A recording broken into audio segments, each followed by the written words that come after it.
One of the most important words in the Christian faith is the word gospel. Christians speak about the gospel often. We sing about it, we preach about it, and we say we believe it. Yet, if we ask many people in churches today, what exactly the gospel? Many would struggle to give a clear answer. Some might say the gospel means trying to live a good life. Others might say it means loving people. Some might think it simply means going to church or being religious. But the Bible gives us a much clearer definition. And if we misunderstand the gospel, we misunderstand the very heart of Christianity. So it is worth slowing down and asking a very simple question. What is the gospel according to the scripture? The word gospel simply means good news. But the gospel is not a vague good news. It is a very specific message about what God has done through Jesus Christ. The Apostle Paul gives one of the clearest summaries of the gospel in the New Testament. In 1 Corinthians chapter 15, Paul writes these words, Christ died for our sins according to the scriptures. He was buried, and he was raised on the third day according to the scriptures. Notice what Paul says about this message. He says it is of first importance. That means the gospel is not a minor doctrine. It is not a secondary idea in Christianity. It is the foundation. It is the center. It is the message upon which the Christian faith stands. Now, to understand why the gospel is such good news, we must first understand the problem that the gospel solves. The Bible teaches that humanity's greatest problem is sin. Romans chapter 3 says, For all have sinned and fall short of the glory of God. Sin is not simply making mistakes. Sin is a rebellion against God. It is the tendency of the human heart to live for itself rather than for the Creator who made it. And because God is perfectly holy, sin cannot simply be ignored.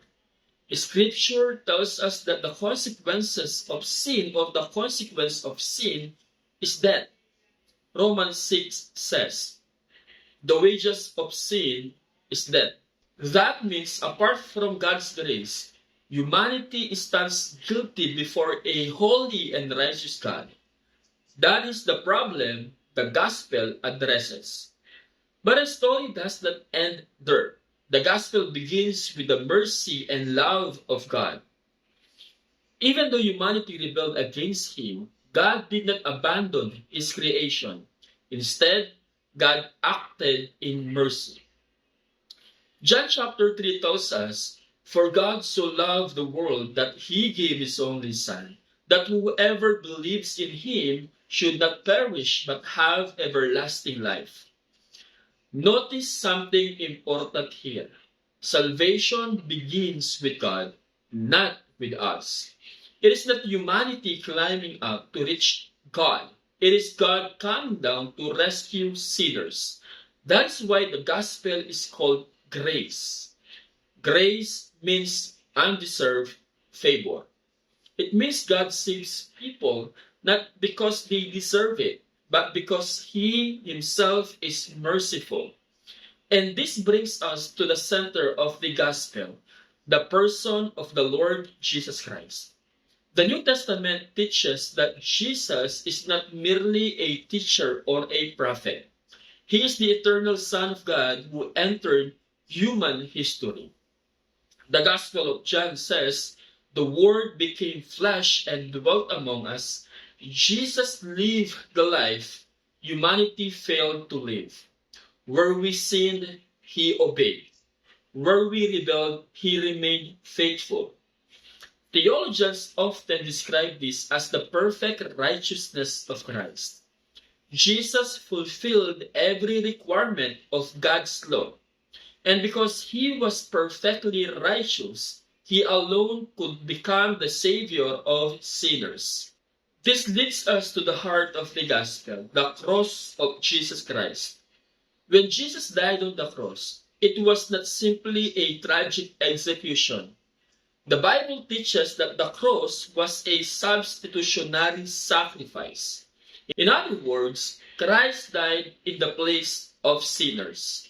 Isaiah 53 describes the century before Jesus was born. It says, "He was pierced for our transgression, He was crushed for our iniquities." On the cross, the punishment that sinners deserve fell upon Christ. The innocent died for the guilty, justice was satisfied, and mercy was made possible.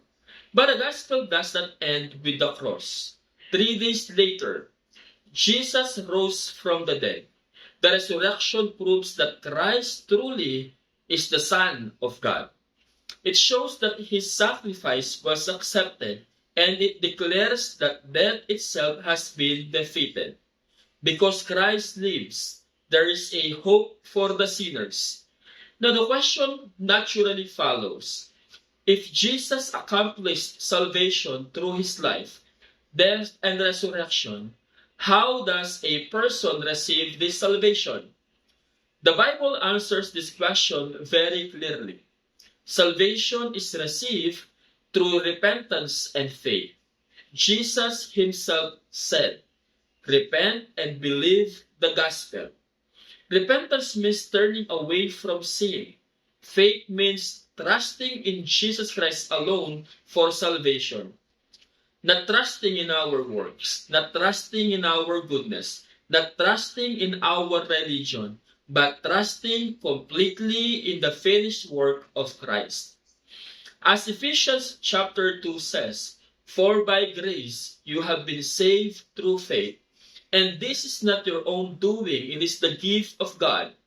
And when someone truly believes the gospel, something begins to change. The gospel not only forgives sin, it transforms the heart. 2 Corinthians says, "If anyone is in Christ, he is a new creation." A true believer begins to develop a new desires, a love for God, a love for His scriptures, a desire to turn away from sin. These changes are not the cause of salvation. They are the evidence that salvation has truly taken place. So when we ask the question, what is the gospel? The answer is this: humanity is sinful and separated from God, but God, in His mercy, sent His Son, Jesus Christ. Christ lived a perfect life, died for sinners on the cross, and rose again from the dead. And now, forgiveness and eternal life are offered to all who repent and believe in Him. That is the gospel. And the most important question any person can ask is this: have I truly believed the message? Because the gospel is not merely a good advice, it is the power of God for salvation.